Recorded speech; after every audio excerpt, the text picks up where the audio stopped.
ಈಗ ಅಲ್ಲ, ಈಗ ಅದೇ ತಪ್ಪು ಮಾಡಿ ಇಲ್ಲಿವರೆಗೂ ಸಮಾಜ ಹಾಳಾಗೋಗಿದೆ. ಇವತ್ತು ಸರಿಯಾಗಿದ್ದಂತರಿಗೆ ನಾವು ಸಮಾಜ ಬೆಂಬಲಿಸಬೇಕು. ಇದೇ ಮೀಸಲಾತಿ ಸಂದರ್ಭದಲ್ಲಿ ಇದೇ ಏನು ಈ ಮಾಜಿ ಶಾಸಕ ಅಂತ ಅದನ್ನಲ್ಲ, ಇವನು ಇದೇ ಸ್ವಾಮಿ ಬಾಯಿ ಸಿಕ್ಕಂಗೆ ಬೈದಂತ ಸಂದರ್ಭದಲ್ಲಿ ನಾನು 2 ಮಠವನ್ನು ಒಂದು ಮಾಡಿದೆ. ನಿಮಗೆಲ್ಲ ಗೊತ್ತಿದೆ. ಇದೇ ಬೀರಲಿಂಗೇಶ್ವರ ದೇವಸ್ಥಾನದಲ್ಲಿ ನಾವೇನು ಸಮಾವೇಶ ಮಾಡಿದ್ವಿ, 2 ಮಠವನ್ನು ಒಂದು ಮಾಡಿ ಒಂದು ವೇದಿಕೆಯಲ್ಲಿ ತಂದೆ. ಇಬ್ಬರು ಸ್ವಾಮೀಜಿಗಳನ್ನ ವೇದಿಕೆಯಲ್ಲಿ ಕುಂದಿರಿಸಿ ಇಲ್ಲಿಂದ ಇಬ್ಬರನ್ನು ಪಾದಯಾತ್ರೆ ಪ್ರಾರಂಭ ಮಾಡಿಸಿದ್ವಿ. ಯಾವ ಉದ್ದೇಶದಿಂದ? ಸಮಾಜ ಒಂದಾಗ್ಲಿ, ಕಡು ಬಡವರಿಗೆ, ಸಮಾಜದಲ್ಲಿರೋಂಥವರಿಗೆ ಒಂದು ಒಳ್ಳೇದಾಗ್ಲಿ ಅಂತ. ನಾವೆಂದೂ ಜಾತಿ ಮಾಡಿದವರಲ್ಲ. ಆದ್ರೆ ಒಂದು ಉದ್ದೇಶ, ಇವತ್ತು ಆ ಸಮಾಜದಲ್ಲಿ ಹುಟ್ಟಿದೀವಿ, ಏನಾದ್ರೂ ಒಂದು ಕೊಡುಗೆ ಕೊಡಬೇಕು ಅನ್ನೋ ಉದ್ದೇಶ. ಆವಾಗ ಇದೇ ಸ್ವಾಮೀಜಿ ಈಗಿರೋ ವ್ಯಕ್ತಿಗೆ ಬಾಯಿ ಸಿಕ್ಕಂಗೆ ಮಾತಾಡಿದಂತ ಸಂದರ್ಭ. ಅವತ್ತು ನನ್ನನ್ನು ಒಳಗೆ ಹೊಗಳಿ ಇವನ್ ಬಯಬೇಕಾದ್ರೆ ನಮ್ಮನ್ನ ಬಳಸ್ಕೊಂಡು, ಈಗ ನಿನ್ನ ನ್ಯೂನತೆ ಯಾವಾಗ ಎದ್ದು ಕಾಣಕತ್ತಿತ್ತೋ ಈಗ ಅದನ್ನೇ ನಮ್ಮ ಹತ್ರ ಹೇಳಿ ನೀನು ಸರಿಪಡಿಸ್ಕೋಬೇಕಾಗಿತ್ತು. ಈ ಗೊಂದಲ ಎದಕ್ಕೆ ನೀನು ಮಾಡಿದಿ? ಇದು ಅವಶ್ಯಕತೆ ಇರಲಿಲ್ಲ. ಈ ಗೊಂದಲ ಅವಶ್ಯಕತೆ ಇರಲಿಲ್ಲ. ಇದಕ್ಕೆ ಸಮಾಜಕ್ಕೆ ಹಾನಿ ಆಯ್ತು. ನಾಳೆ ನೀನು ಗಂಟು ಮುಟ್ಟು ಕಟ್ಕೊಂಡು ಹೋಗ್ಲೇಬೇಕು. ಕಾನೂನಿದೆ. ಅದಕ್ಕೆ ನಾನು ಇಲ್ಲೇ ಇರ್ತೀನಿ ಅಂದ್ರೆ ಇನ್ನೊಂದು ವಾರ ಇರ್ಬೋದು, ಬೇಡ 15 ದಿವಸ ಇರ್ಬೋದು, ನೀನು ಕಳಿಸೋದಂತೂ ಸತ್ಯ. ನೈತಿಕತೆ ಕಳ್ಕೊಂಡಿದೀಯ. ರಾಜ್ಯದಲ್ಲಿ ನಿನಗೆ ಬೆಲೆ ಇಲ್ಲ. ಇನ್ನೊಂದು ಸಂಗತಿ ನಾನು ಹೇಳಲಿಕ್ಕೆ ಇಷ್ಟಪಡ್ತೀನಿ. ಈ ಸ್ವಾಮಿ ಹಿರಿಯ ನಾಯಕರು, ದೊಡ್ಡ ದೊಡ್ಡ ನಾಯಕರು ಫೋನನ್ನು ರೆಕಾರ್ಡ್ ಮಾಡ್ಕೊಳ್ಳುತ್ತೆ. ಯಾರೇ ಒಂದು ವಿಶ್ವಾಸ ಇಟ್ಕೊಂಡು ಮಾತಾಡಿದ್ರೆ ದೊಡ್ಡವರು, ಅವರು ರೆಕಾರ್ಡ್ ಮಾಡ್ಕೊಂಡು ಹಿಂಗೆಲ್ಲರೂ ಕೂತ್ಕೊಂಡಾಗ ಅದನ್ನು ಆನ್ ಮಾಡಿ ತೋರಿಸ್ತದೆ. ತಲೆ ಹೋಗೋ ಪರಿಸ್ಥಿತಿ. ಇದು ಎಂತ ಅಪಾಯಕಾರಿ. ಮತ್ತೆ ಸಣ್ಣ ವ್ಯಕ್ತಿಗಳಲ್ಲ, ರಾಜ್ಯದಲ್ಲಿ ಚುಕ್ಕಾಣಿ ಹಿಡಿದಂತ ನಾಯಕರುಗಳು. ಅದಕ್ಕೆ ದಯವಿಟ್ಟು ಯಾವ ನಾಯಕರುಗಳು ಈ ಸ್ವಾಮಿ ಹತ್ರ ಮಾತನಾಡಕ್ ಹೋಗ್ಬೇಡಿ, ಫೋನಲ್ಲಿ ಮಾತಾಡಕ್ ಹೋಗ್ಬೇಡಿ. ಅಪಾಯಕಾರಿ ಸ್ವಾಮಿ. ಸುಮ್ಮನೆ ಯೋಗ ಮಾಡ್ಕೊಂಡು ಎಲ್ಲಿ ಬೇಕಾರಲ್ಲಿ ಇದ್ರೆ ಸರಿ ಇರ್ತತಿ. ಇಲ್ಲ ಅಂದ್ರೆ ಅದನ್ನು ನೀವು ಕಳ್ಕಂತೀರಿ. ಮಾಧ್ಯಮ ಮಿತ್ರರೇ, 45 ದಿವಸ ಹೋರಾಟ ಮಾಡಿದವರು ನಾಗರಾಜ್ ಸಾಹೇಬರು, ಮೇಯರ್ ಸಾಹೇಬರು, ನಾವೆಲ್ಲ ಮಾಡಿದ್ವಲ್ಲ. 45 ದಿವಸ ಹೋರಾಟ ಮಾಡಿದವರು ಉದ್ಘಾಟನೆ ನಮ್ದು ಪಾದಯಾತ್ರೆ ಉದ್ಘಾಟನೆ ಕೂಡ ಸಂಘದಿಂದ. ಆ ಸಂದರ್ಭದಾಗ ಎಲ್ಲ ನಾವು ಇಲ್ಲೇ ಇದೀವಿ.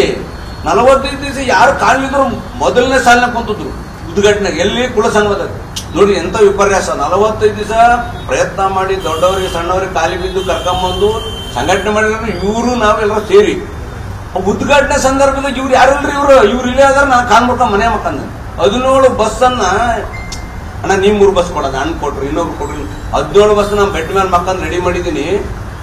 5 ಬಸ್ ಹರಿಹರ ತಾಲೂಕು ಕೊಟ್ಟಿದ್ವಿ, 5 ಬಸ್ ಹರ್ಪಳ್ಳಿ ಕೊಟ್ಟಿದ್ವಿ, 7 ಬಸ್ ಇಲ್ಲಿ ಬೆಳೆಸಿ ಅಂದ. ದುಡ್ಡು ಕೊಟ್ಟದ್ದು ಯಾರದಕ್ಕೆ? ಇವರೆಲ್ಲ ಕೊಟ್ರೆ. ಇವ್ರು ₹1 ಕೊಡ್ಲಿಲ್ದರು ಮೊದಲನೇ ಸಾಲಿನ ಕುಂತಾರಲ್ಲ ಉದ್ಘಾಟನೆ ಸಂದರ್ಭ. ಇದು ರಾಜ್ಯದ ಜನ ಎಲ್ಲ ಅರ್ಥ ಮಾಡ್ಕೊಳ್ಬೇಕು. ಮಣ್ಣೆರ್ಸ್ತಾರೆ, ಕಣ್ಣಿಗೆ ಮಣ್ಣೆರ್ಸ್ತಾರೆ. ಸಮಾಜದ ಸಂಘಟನೆ ಹೋರಾಟಗಾರರಿಗೆ ಯಾರು ವೇದಿಕೆ ಮೇಲೆ 12 ಗಂಟೆ ಭಾಷಣ ಮಾಡಿದ್ರೆ ಯಾರು ಕರೆಕ್ಟ್ ಇಲ್ಲ ಅಂದ್ರೆ ನಾನು ಎಲ್ರಿಗೂ ಹೇಳಲ್ಲ. ಕೆಲವ್ರು ಅದಾರೆ, ಕೆಲವ್ರು 1000 ಬಸ್ ಕೊಟ್ಟು KSRTC ಬಿಲ್ ಇಟ್ಕೊಂಡ್ರು. ಇವರು ಅಂತಾರ ಅದಾರ. ಇವತ್ತು ಇವರೆಲ್ಲ ಡೂಪ್ ಮಾಡೋರನ್ನ ನಂಬೇಡ್ರಿ. ಇದು ಸಮಾಜದಾಗ ಅವ್ರು ಅನ್ನ ಕೊಟ್ರೆ ಇದು ಕೊಟ್ರೆ. ನಮ್ಮಲ್ಲಿ ಒಂದು ತರಕಾರಿ ಶಂಕರ್ ಅಂತ ನಮ್ಮ ಜೊತೆಗೆ ಅದಾನೆ. ಇವತ್ತು ನಾವು ಸಾಂಬಾರ್ ಶಂಕರ್ ಅಂತ ಊರು ತುಂಬ ಹೇಳ್ಬೋದಲ್ಲ, ದೇಶ ತುಂಬ ಹೇಳ್ಬೋದಲ್ಲ. ನಾನು ಅಂದ್ರೆ ಅವ್ನು ತರಕಾರಿ ವ್ಯಾಪಾರ ಮಾಡ್ತಾನೆ, ಸಾಂಬಾರ್ ರೆಡಿ ಮಾಡ್ಬೋದು. ಅದು ತರಕಾರಿ ಶಂಕರ್ ಅಂತ ಹೇಳ ನಾನು.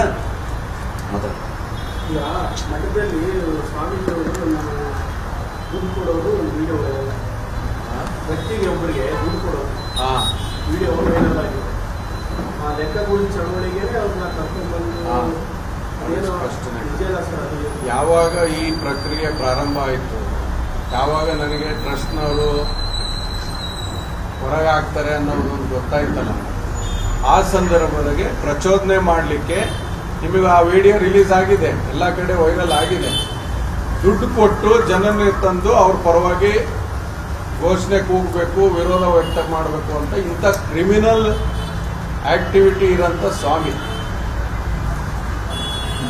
ಈ ನಿಟ್ಟಿನಲ್ಲಿ ಇನ್ನೊಂದು ಮಾತು ಹೇಳಲಿಕ್ಕೆ ನಾನು ಬಯಸ್ತೀನಿ. ಮೊನ್ನೆ ಮಾತಾಡಿದಂಥ ಸಂದರ್ಭದಲ್ಲಿ ಟ್ರಸ್ಟ್ನವರು ಸಿರಿಗೆರೆ ಸ್ವಾಮಿಗಳನ್ನ ಮಾತಾಡಿದರೆ ಅವ್ರ ಹತ್ರ ಯಾಕೆ ಮಾತಾಡ್ತೀರಿ ಅಂತಂತ ಹೇಳಿದ್ರು ಅಂತ ಹೇಳಿದ್ರು. ಈ ಮುಖಾಂತರ ನೇರವಾಗಿ ಸ್ವಾಮಿ ನಿನಗೆ ಕೇಳಲಿಕ್ಕೆ ಬಯಸ್ತೀನಿ, ಸಿರಿಗೆರೆ ಸ್ವಾಮಿಗಳ ಹೆಸರು ತೆಗೆಯುವಂತ ಯೋಗ್ಯತೆ ನಿನಗಿಲ್ಲ. ಸಿರಿಗೆರೆ ಸ್ವಾಮಿಗಳ ಈ ಜಿಲ್ಲೆಯ ಮತ್ತು ರಾಜ್ಯದ ಸಂಬಂಧ ಬಹಳ ದೊಡ್ಡದು. ಅವರು ಇವತ್ತು ಎಲ್ಲ ಸಮಾಜವನ್ನು ಅಪ್ಪಿಕೊಂಡು ಹೋಗಂತ ಒಬ್ಬ ಹಿರಿಯ ಗುರುಗಳು. ಅವ್ರ ಮೇಲೆ ಎಲ್ಲ ಸಮಾಜದ್ದು ಬಹಳ ದೊಡ್ಡ ಗೌರವ ಇದೆ. ಇವತ್ತೇ ಲಾಸ್ಟು ಅವ್ರ ಹೆಸರನ್ನ ಎಲ್ಲೂ ಪ್ರಸ್ತಾಪ ಮಾಡಕೂಡದು. ಬಹಳ ಎಚ್ಚರಿಕೆಯಿಂದ ಹೇಳಲಿಕ್ಕೆ ಬಯಸ್ತೇನೆ. ಅವರು ನಮ್ಮ ಗುರುಗಳು. ಅವರ ಬಗ್ಗೆ ಏನಾರ ಹಗುರವಾಗಿ ಮಾತಾಡಿದ್ರೆ ಮತ್ತೆ ನಾವು ಹೋರಾಟಕ್ಕೆ ಇಳಿಬೇಕಾಗ್ತದೆ. ಅದೇ ರೀತಿ ದಿವಂಗತ ಶಾಮನೂರು ಶಿವಶಂಕರಪ್ಪನವ್ರ ಹೆಸರು ತಗೊಂಡಿದೀಯ, ಬೇಕಾ ಇದು ನಿನಗೆ? ಉಮ್ಮಣ್ಣರು 2 ಸಲ 3 ಸಲ ಯಾಕೆ ಹೋಗ್ತೀರಿ ಅಂತ ಕೇಳಿದ್ರು ಅನ್ನೋ ಮಾತನ್ನ ಹೇಳ್ತೀಯಲ್ಲ. 60-70 ವರ್ಷದ ಸಂಬಂಧ BC ಉಮಾಪತಿಯವರಿಗೂ ಮತ್ತು ಅವ್ರ ತಂದೆಯವರಿಗೂ ಇದ್ದಾಗಿನಿಂದನೂ ಶಾಮನೂರು ಶಿವಶಂಕರಪ್ಪನವರು ಮತ್ತು ಈ ಸಮಾಜಕ್ಕೆ 60-70 ವರ್ಷದ ಸಂಬಂಧ. ನೀನು ಬಂದು 8 ವರ್ಷ ಆಗಿದೆ. ದಾವಣಗೆರೆಯಲ್ಲಿ ನಮ್ಮ ಸಮಾಜದ ಮನೆತನಗಳು ಯಾವ ಇದಾವೆ ಅನ್ನೋದೇ ನಿನಗೆ ಗೊತ್ತಿಲ್ಲ. ಹರಿಹರದಲ್ಲಿ ಪಕ್ಕದ ಬಾನವಳ್ಳಿಗೆ ನೀನು ಹೋಗಿಲ್ಲ. ಇವತ್ತು ಶಿವಪ್ಪರ ಮನೆ ನೆನಪಾಗಿದೆ, ಶಿವಪ್ಪರ ಸಮಾಧಿ ನೆನಪಾಗಿದೆ, ಇವತ್ತು ಸಮಾಜ ನೆನಪಾಗಿದೆ. ಹಳ್ಳಿ ಹಳ್ಳಿಗೆ ನಾನು ಹೋಗಿ ಪಾದ ಪೂಜೆಯನ್ನ ಮಾಡ್ತೀನಿ. ನಿನ್ನ ಯಾರಪ್ಪ ಕರ್ಕೊಂತಾರೆ? ನಿನ್ನ ಒಳಗೆ ಕರ್ಕೊಳ್ಳಲ್ಲ ನಾವು. ಕರಿಯರ್ ಯಾರು? ಯಾಕೆ 8 ವರ್ಷ ಇತ್ತಲ್ಲ ಹರಿಹರ ತಾಲೂಕು ಸಮಾಜ, ದಾವಣಗೆರೆ ತಾಲೂಕು, ಈ ದಾವಣಗೆರೆ ಜಿಲ್ಲೆಯಲ್ಲಿರೋಂಥ ಮನೆಗಳು ನಿನಗೆ ನೆನಪಾಗ್ಲಿಲ್ವಾ? ಸಾಕಷ್ಟು ಸಲ ನಾನೇ ಹೇಳಿದ್ದೀನಿ ದಾವಣಗೆರೆಯಲ್ಲಿ ಬರ್ರಿ ಅಂತ. ಹೋಗ್ಲಿ, ನಮ್ಮ ಮನೆಯಲ್ಲೇ ಇತ್ತು ಅದನ್ನಾರ ಹೇಳುದು. ಈ ನಿಟ್ಟಿನಲ್ಲಿ ಕೆಲಸ ಮಾಡಂತ ವ್ಯಕ್ತಿ ಇವತ್ತು ಎಲ್ಲರೂ ಎತ್ಕಟ್ಟಿ ಇವತ್ತು ನಮ್ಮಲ್ಲೇ ಕಂದಕ ತಂದಿದೆಯಲ್ಲ, ಇದು ಎಷ್ಟು ಮಟ್ಟಿಗೆ ಸರಿ? ನಾವೆಲ್ಲ ಒಟ್ಟಾಗಿ ಇವತ್ತು ರಾಜಕೀಯವಾಗಿ ನಮಗೆ ನಷ್ಟ ಆಗತ್ತೆ, ಸಾಮಾಜಿಕವಾಗಿ ನಷ್ಟ ಆಗತ್ತೆ, ನೈತಿಕವಾಗಿ ನಮಗೆ ನಷ್ಟ ಆಗತ್ತೆ. ಮುಂದೆ ಬೆಳಿಬೇಕು ಅನ್ನೋ ಒಂದು ಹುಮ್ಮಸ್ಸಿರುವಂತ ಸಮಾಜದ ಯುವ ಪೀಳಿಗೆಗೆ ಏನ್ ಸಂದೇಶ ಕೊಟ್ಟಿ ನೀನು? ಇವತ್ತು ಸಮಾಜವನ್ನು ಒಡೆದಿಲ್ಲ. ಇದು ಖಂಡನೀಯ. ಇದಕ್ಕೆ ತಕ್ಕ ಉತ್ತರವನ್ನ ಕೊಡುವಂತ ದಿನ ಬರುತ್ತೆ ಅಂತ ನಾನು ಈ ಮುಖಾಂತರ ಹೇಳಿ ಇದು ಕೂಡಲೇ ನಿರ್ಗಮಿಸಬೇಕು ಅಂತ ನಾವು ಒತ್ತಾಯ ಮಾಡ್ತೀವಿ. ಈ ಬಸನಗೌಡ ಪಾಟೀಲ್ ಯತ್ನಾಳ್ ಸಾಹೇಬರು ಒಂದು ಆದೇಶ ಮಾಡಿದ್ರು. ಬಸವಜಯ ಮೃತ್ಯುಂಜಯ ಮಹಾಸ್ವಾಮಿ ಏನ್ ಆದೇಶ ಮಾಡಿದ್ರಂದ್ರೆ, ಯಾವುದೇ ಮಠದಾಗೆ ಪದಾಧಿಕಾರಿ ಆಗ್ಬೇಕು ಅಂದ್ರೆ, ಯಾವುದೇ ಮಠದ ಧರ್ಮದರ್ಶಿ ಆಗ್ಬೇಕು ಅಂದ್ರೆ ಯಾವುದೇ ಪಕ್ಷದ ಸದಸ್ಯತ್ವ ಹೊಂದಿರಬಾರ್ದು. ಈ ಅಭಿಯಾನ ಸ್ಟಾರ್ಟ್ ಮಾಡಿದ್ರು. ಯಾಕಂದ್ರೆ ಇಂಥರ್ಗೋಸ್ಕರ ಇವ್ರು ಎಲ್ಲೂ ಬೇಳೆ ಬೇಲಿನ ಸಂದರ್ಭದಾಗ ಈ ರಾಜಕಾರಣಿಗಳಿಗೆ ಮಠ ಅನ್ನೋದು ಒಂದು ಶುಗರ್ ಫ್ಯಾಕ್ಟರಿ ಆಗಿಬಿಟ್ಟದೆ. ನಾವು 2 ಎಕರೆ ತೋಟ ಮಾಡ್ತೀವಿ, ಯಾಕಂದ್ರೆ ನಮ್ಮ ಮಕ್ಕಳ ಮರಿಗೆ ಏನಾದ್ರೂ ಮುಂದೆ ಕಷ್ಟ ಬರ್ತದಂತ. ಇವ್ರು ರಾಜಕಾರಣಿಗಳು ಮಠಗಳು ಯಾಕೆ ಹುಡುಕ್ತಾರಂದ್ರೆ, ಇದೊಂದು ಶುಗರ್ ಫ್ಯಾಕ್ಟರಿ ದುಡ್ಡು ಬಂದು ಬರ್ತದಲ್ಲಿ. ಇವ್ರು ರಾಜಕಾರಣದ ಚರ್ಚಾ ಕೇಂದ್ರ ಆಗತ್ತಲ್ಲಿ. ಇವ್ರು ಇನ್ಮೇಲೆ ಅಲ್ಲೆಲ್ಲ ಅದೇ ಒಂದು ಆಫೀಸ್ ಮಾಡ್ಕೊಂಡ್ಬರ್ತಾರೆ ಇವರು, ಅವ್ರವ್ರ ಪಕ್ಷದ ಆಫೀಸ್ಗಳನ್ನ. ಅದಕ್ಕೆ ಅಲ್ಲಿಗೆ ಬಸವನಗೌಡರು ಹೇಳ್ಬಿಟ್ರೆ ಸ್ಪಷ್ಟವಾಗಿ, ಯಾರೇ ಪೀಠಕ್ಕೆ, ಮಠಕ್ಕೆ, ಸಂಘಟನೆಗೆ ಪದಾಧಿಕಾರಿ ಆಗಬೇಕಂದ್ರೆ ಯಾವುದೇ ಪಕ್ಷದ ಸದಸ್ಯತ್ವ ಹೊಂದಿರಬಾರದು. ಇದು ಸ್ಪಷ್ಟತೆ. ಇದು ನಾವು ಅದನ್ನೇ ಹೋರಾಟ ಮಾಡ್ತೀವಿ. ಯಾರಾದ್ರೂ ರಾಜಕಾರಣಿಗಳು ಸದಸ್ಯತ್ವ ಹೊಂದಕ್ಕೆ ನಾವು ಅವಕಾಶ ಕೊಡಲ್ಲ. ಅದೇ ಹೋರಾಟನೇ ಮುಂದಿನ ದಿನಮಾನ ಮಾಡ್ತೀವಿ.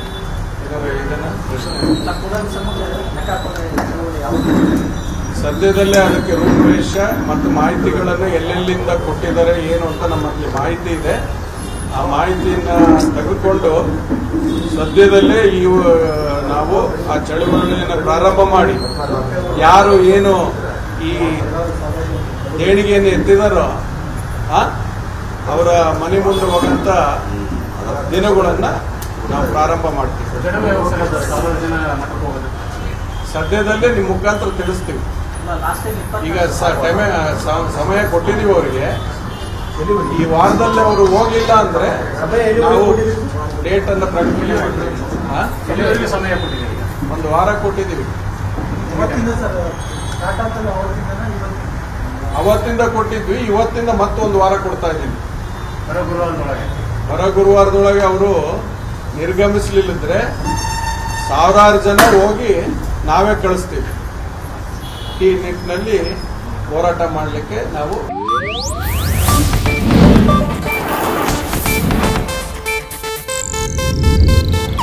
ಇದು ಏಷ್ಯಾನೆಟ್ ನ್ಯೂಸ್ ನೆಟ್ವರ್ಕ್ ಪ್ರಸ್ತುತಿ.